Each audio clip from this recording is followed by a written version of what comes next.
Friends, welcome back to my channel. मैं हूं आपकी फ्रेंड वर्षा। आज की इस वीडियो में यहाँ पर हम बात करेंगे बीएड एंट्रेंस एग्जाम के कॉमर्स के प्रैक्टिस सेट की। आपको ये प्रैक्टिस सेट चैप्टर वाइज मिलेंगे तो आपकी तैयारी अच्छे से हो पाएगी। और इन क्वेश्चंस में आपको कोई भी डाउट लगता है तो आप नीचे कमेंट सेक्शन में पूछ सकते हैं। ठीक है, तो स्टार्ट करते हैं वीडियो को। आपको वीडियो पसंद आए तो लाइक कीजिए, अपने फ्रेंड या शेयर कीजिए, और किसी भी तरह की कोई भी क्वेरी हो तो ज़रूर बताइएगा। देखिए, हमारा क्वेश्चन है, a joint stock company has a, यानी कि एक जॉइंट स्टॉक कंपनी होती है, distinct legal entity, perpetual succession, common seal as a substitute of its signature, या फिर ऑल ऑफ दी अबव। बताइए जॉइंट स्टॉक कंपनी में क्या क्या होता है।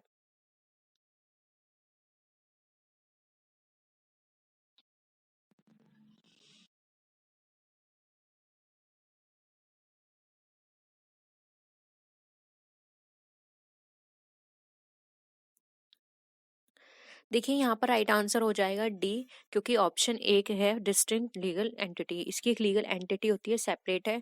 इसके जो भी कॉन्ट्रैक्ट होंगे वो जो भी रूल्स रेगुलेशंस लॉ के द्वारा प्रोवाइड किए गए हैं उसके अकॉर्डिंग होंगे। परपेचुअल सक्सेशन होता है, यानी कि यहाँ पर इसका जो टाइम है, जो वर्किंग, वो लॉन्ग टाइम तक चलती रहेगी। किसी की भी डेथ हो उससे इस पर कोई भी फैक्ट नहीं पड़ेगा। कॉमन सील होती है, यानी कि इसका एक सेपरेट कंपनी के जो भी ट्रांजेक्शन्स होंगे वो कंपनी के नाम से होंगे। इसका खुद का सेपरेट अकाउंट बनाया जाता है कंपनी के नाम से।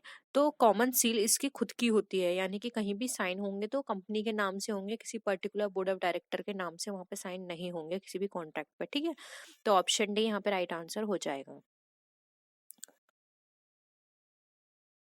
नेक्स्ट क्वेश्चन देखिए, share premium received by a company can be used for. अब जो शेयर प्रीमियम है वो रिसीव्ड किए गए हैं कंपनी के द्वारा, वो यूज किए जाएंगे the issue of bonus share, payment of dividends, remuneration of management, या फिर एनी बिजनेस पर्पस। बताइए।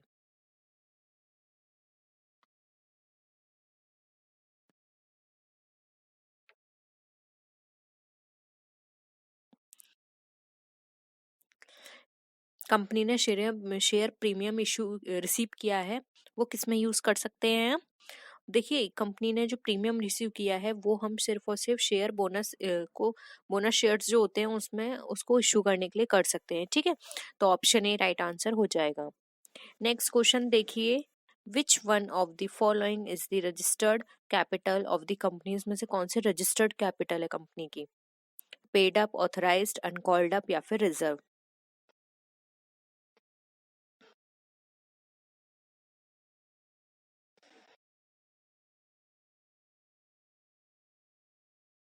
देखिए, रजिस्टर्ड की बात करें तो ऑथराइज्ड कैपिटल को ही हम रजिस्टर्ड कैपिटल कहते हैं, इसलिए ऑप्शन बी राइट आंसर हो जाएगा। पेडअप की बात करें तो पेडअप कैपिटल वो कैपिटल है जो कि कंपनी के द्वारा मांगी गई है, और अनकॉल्ड अप कैपिटल वो है जो कंपनी के द्वारा अभी तक नहीं मांगी गई है।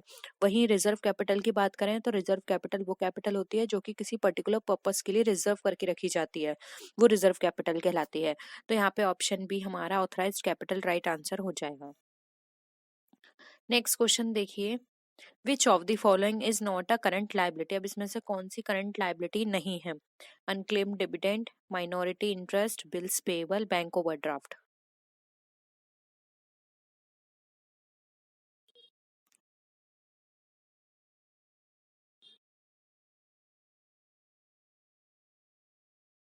बताइए। देखिए, करंट लाइबिलिटी की बात करें तो करंट लाइबिलिटी वो होती है जो लेस देन 1 ईयर की होती है। अब आपको बताना है इसमें से कौन सी नहीं है। तो देखिए, यहाँ पे राइट आंसर हो जाएगा बी, माइनॉरिटी इंटरेस्ट। ये कोई लाइबिलिटी नहीं है। जबकि हम बात करें unclaimed dividend, bills payable, bank overdraft, इन सब का टाइम पीरियड हमारा लेस देन 1 ईयर है, तो ये करंट लाइबिलिटी है। और जो नहीं है वो है minority interest. B right answer हो जाएगा। नेक्स्ट क्वेश्चन देखिए, अब यहाँ पर आपको बताना है नॉन कन्वर्टेबल डिवेंचर्स जो होते हैं उसका क्या मतलब है? ओनर्स कैपिटल से, लोन कैपिटल से, शॉर्ट टर्म डेट से, या फिर ऑल ऑफ दिस से। क्या इसमें हमारा नॉन कन्वर्टेबल डिवेंचर्स कहलाएंगे, यानी कि जिसको हम कन्वर्ट नहीं कर सकते? तो इस तरह के जो कैपिटल होती हैं वो डिवेंचर्स होते हैं, वो हमारे लॉन्ग लोन कैपिटल कहलाती है, नॉन कन्वर्टेबल डिवेंचर्स। ठीक है, नेक्स्ट देखिए, propose dividend is shown in the balance sheet of a company under the head. अब जो प्रपोज डिविडेंड है वो बैलेंस शीट में कंपनी के किस हेड में दिखाए जाते हैं? प्रोविजंस के अंदर, करंट लायबिलिटीज के अंदर, रिजर्व्स एंड सरप्लस के अंदर, या फिर अदर लायबिलिटीज के अंदर?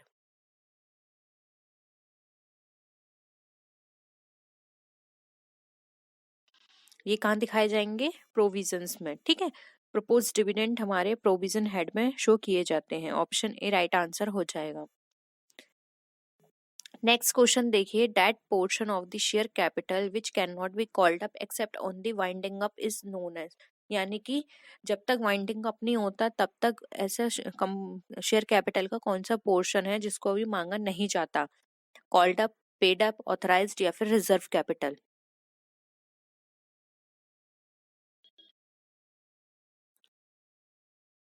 देखिए ये स्टार्टिंग के जो 3 ऑप्शन है वो मैंने आपको समझा दिए थे। 3 क्या, मैंने चारों ही ऑप्शन आपको समझा दिए, तो आप इजीली बता सकते हैं कि इसका क्या आंसर होगा। देखिए इसका राइट आंसर हो जाएगा डी, जो रिजर्व कैपिटल है, जो कि लास्ट तक रखी जाती है। कभी वाइंड अप करने के टाइम पर हमें कोई खर्चा ऐसा ना आ जाए जो कि बहुत ज्यादा हो, तो उस पर्पज से इस तरह की कैपिटल्स रखी जाती हैं। रिजर्व कैपिटल जो कि जब तक वाइंडिंग अप नहीं होता तब तक हम इसको रखते हैं। कॉल्ड अप कैपिटल वो होती है जो कि हमने मांग ली है। पेड अप जो कि हमने, जो कि अब तक हमारी पेड हो चुकी है। ऑथराइज्ड कैपिटल जिससे हमने अपनी कंपनी को ऑथराइज्ड किया है या फिर रजिस्टर किया है। ठीक है,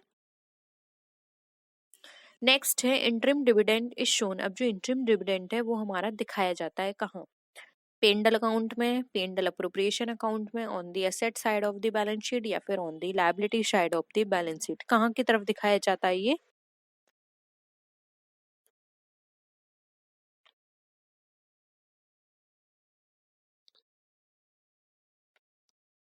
देखिए पेंडल तो नहीं होगा क्योंकि उसमें हमारे सारे एक्सपेंडिचर्स जाते हैं, या फिर जो हमारी इनकम हुई है छोटी मोटी वो आती हैं।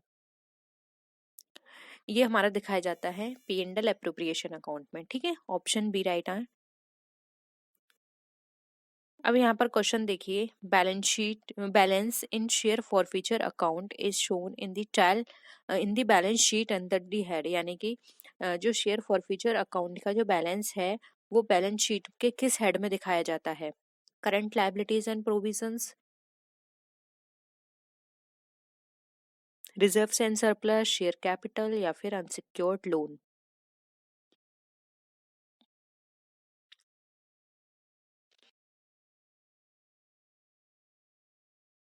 कहाँ दिखाया जाएगा ये? फॉरफीचर अकाउंट की बात की जा रही है। आपको पता है जब भी हम इसकी एंट्रीज करते हैं तो सारा अमाउंट हम कहाँ डालते हैं? शेयर कैपिटल के अकाउंट में। बी सी यहाँ पे हमारा राइट आंसर हो जाएगा, शेयर कैपिटल अकाउंट। ठीक है, नेक्स्ट क्वेश्चन देखिए, debentures are shown in the balance sheet of a company under the head. अब जो डिवेंचर्स जो हैं वो दिखाए जाते हैं हमारे बैलेंस शीट में कंपनी के किस हेड में? Secured loan, current liabilities, unsecured loan, या फिर करंट एसेट्स? बताइए डिवेंचर किस तरह के हैं?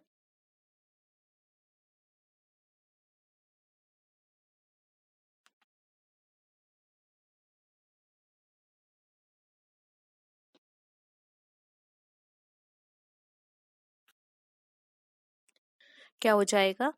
ए राइट आंसर हो जाएगा, सिक्योर्ड लोन। क्योंकि आपको पता है इस पे पर्टिकुलर एक इंटरेस्ट होती है, जैसे कि 8% वेंचर्स, 10% वेंचर्स, तो पर्टिकुलर इसमें एक इंटरेस्ट दी जाती है। ठीक है, स्पेसिफिक है, तो इसलिए ये सिक्योर्ड होते हैं। इसलिए ऑप्शन ए यहाँ पे राइट आंसर हमारा हो जाएगा, सिक्योर्ड लोन में दिखाए जाएंगे, या फिर वो कैपिटल जो कि अथोराइज्ड है कंपनी के द्वारा, या फिर नन ऑफ दी। अब बताइए शूट कैपिटल कौन सी है?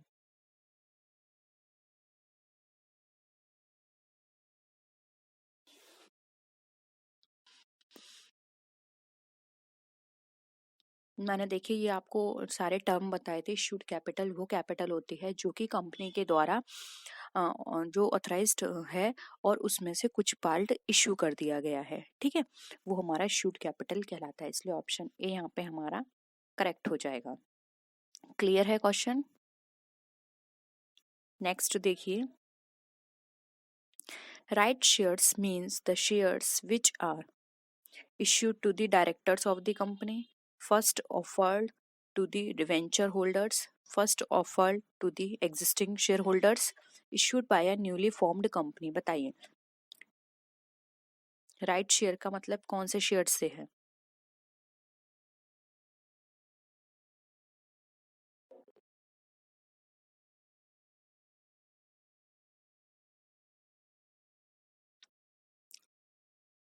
देखिए, राइट शेयर्स का मतलब होता है वो शेयर्स है जो कि सबसे पहले एग्जिस्टिंग शेयर होल्डर्स को इश्यू किए गए हैं, ठीक है, या फिर उसको ऑफर किए गए हैं।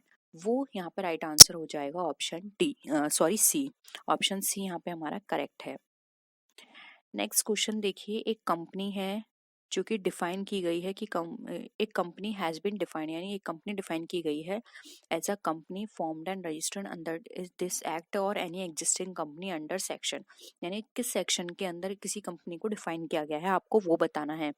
स्टैटिक क्वेश्चन है, समझने वाली बात नहीं है, डायरेक्ट आपको लर्न करना है। Section 3 sub section 1 sub section I, ठीक है। नेक्स्ट है, अब आपको मैक्सिमम नंबर्स ऑफ मेंबर्स बताने हैं प्राइवेट कंपनी के। देखिए, यहाँ पर इस क्वेश्चन के बाद बहुत सारे लोगों के कमेंट आएंगे, क्योंकि इससे पहले भी ऐसा हो चुका है। बच्चे बोलेंगे अब इतने हैं, पहले इतने थे। तो आप इस समय कंफ्यूज मत होइए। आपको पहले वाले भी जो 1956 के अकॉर्डिंग बताए गए थे और जो अब न्यू अमेंडमेंट के थ्रू भी बताए गए हैं, दोनों ही आपको याद करने हैं। एग्जाम में क्या होता है, ऑप्शंस के अकॉर्डिंग आपको देखना होगा। आप क्वेश्चन में ये नहीं कह सकते अरे क्वेश्चन गलत था, क्वेश्चन में 1956 नहीं दिया था, या क्वेश्चन में 2013 के अकॉर्डिंग नहीं बोला था। आपको ये देखना है कि ऑप्शंस में क्या दे रखे हैं। ऑप्शंस में अगर न्यू के अकॉर्डिंग भी ऑप्शन है तो आप पहले न्यू वाला चूज करना, लेकिन अगर न्यू वाला ऑप्शंस नहीं है तो आपको ओल्ड वाले ही ऑप्शन में से चूज करना होगा। इसलिए आपको दोनों याद करने जरूरी हैं, क्योंकि इस बार के पेपर में भी ऐसा ही हुआ था, पुराने वाले पूछे गए थे, ठीक है। तो बच्चों को पुराने और नए दोनों याद करने हैं। तो बताइए अब जल्दी से कि जो मैक्सिमम नंबर्स हैं प्राइवेट कंपनी के वो कितने बताए गए हैं? कितने हैं? 50। ऑप्शन बी राइट है, ठीक है। और अब कितने हैं अब वाले भी बता दीजिएगा अभी न्यू अमेंडमेंट के अकॉर्डिंग। नेक्स्ट है, एक public company has a minimum paid up capital of ₹4 lakh, 7 lakh, 5 lakh या फिर 1 लाख। बताइए, एक पब्लिक कंपनी की मिनिमम पेड अप कैपिटल कितनी होनी चाहिए?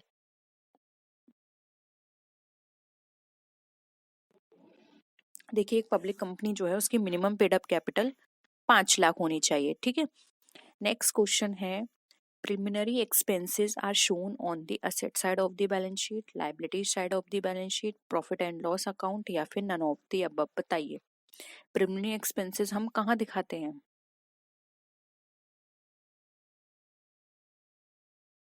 सिंपल है, प्रिलिमिनरी एक्सपेंसेस आपके कहने को एक्सपेंसेस है, लेकिन आप धीरे धीरे राइट ऑफ करोगे इसे, ठीक है, क्योंकि एक बार में इतना बड़ा अमाउंट आप राइट ऑफ नहीं कर सकते। इसलिए इसे धीरे धीरे राइट ऑफ किया जाता है और इसको हम बैलेंस शीट के असेट साइड में शो करते हैं। इसलिए देखिए, यहाँ पर जो हमारा राइट आंसर हो जाएगा वो हो जाएगा a, asset side of the balance sheet, ठीक है। नेक्स्ट है, capital reserve is created out of. अब जो कैपिटल रिजर्व है हम कहाँ से क्रिएट करते हैं? अनकॉल्ड कैपिटल से, पेड अप कैपिटल से, रिजर्व कैपिटल से या फिर कैपिटल प्रॉफिट से?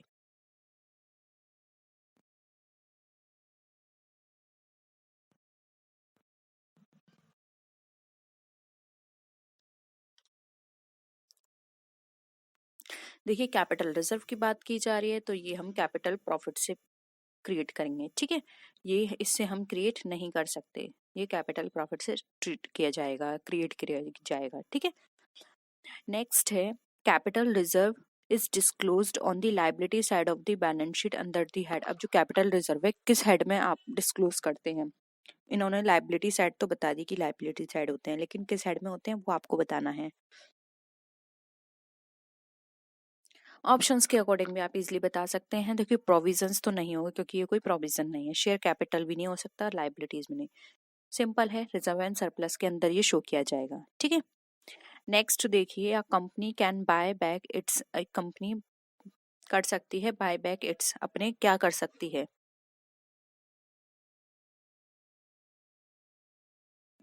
बताइए।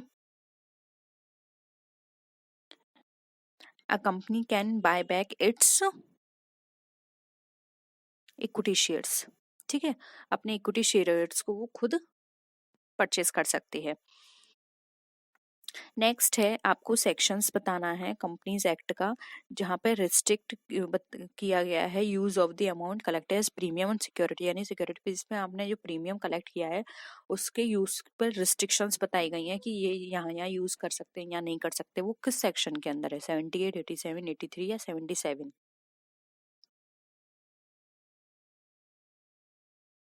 ये सेक्शन बताया गया है 78 में, ठीक है, ऑप्शन ए।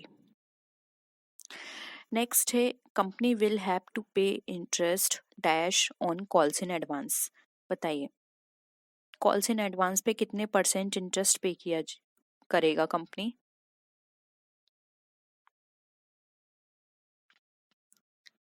कितना हो जाएगा? देखिए ये पहले के अकॉर्डिंग है, अभी मैं आपको न्यू बता देती हूँ, अभी है 12%, ठीक है, और पहले थी 6%। दोनों को याद रखिएगा, अभी 12% है, 1956 के अकॉर्डिंग पूछा जाए तो 6% है, याद रखेंगे दोनों।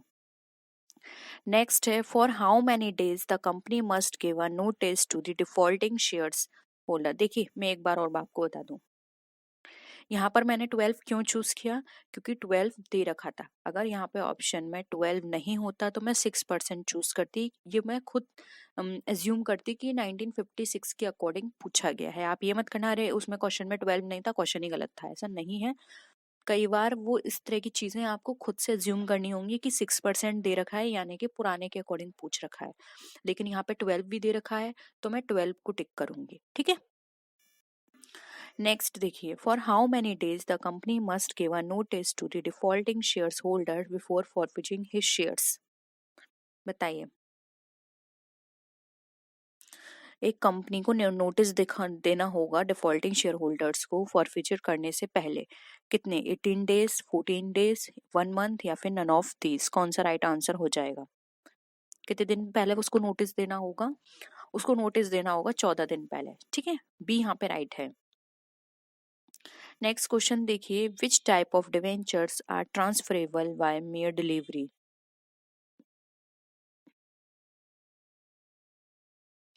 Redeemable debentures, bearer debentures, convertible debentures या फिर सिक्योर डिवेंचर्स?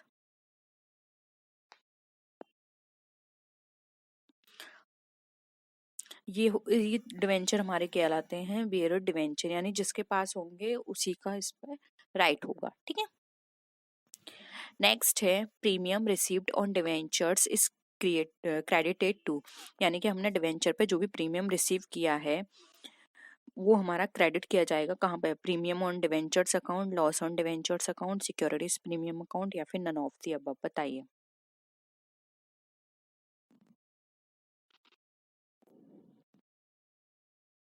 क्या हो जाएगा?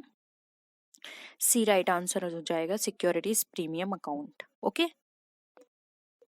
नेक्स्ट देखिए परचेज कंसिडरेशन हमारा कैलकुलेट किया जाएगा कैसे, वैल्यू ऑफ असेट्स में से जो लाइबिलिटीज अज्यूम्ड हम माइनस कर देंगे, या फिर value of assets plus liabilities assumed हम ऐड करेंगे, लाइबिलिटीज अज्यूम्ड में से हम वैल्यू ऑफ असेट्स को माइनस करेंगे, या फिर लाइबिलिटी अज्यूम में से हम करंट असेट्स जो है उसको ऐड कर देंगे। बताइए कब किस इक्वेशन के थ्रू हम अपने परचेज कंसिडरेशन को कैलकुलेट कर सकते हैं?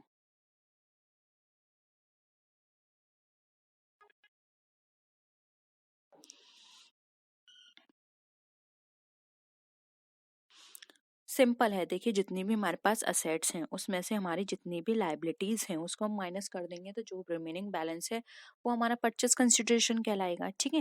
इसलिए ऑप्शन ए यहाँ पे राइट है, ओके।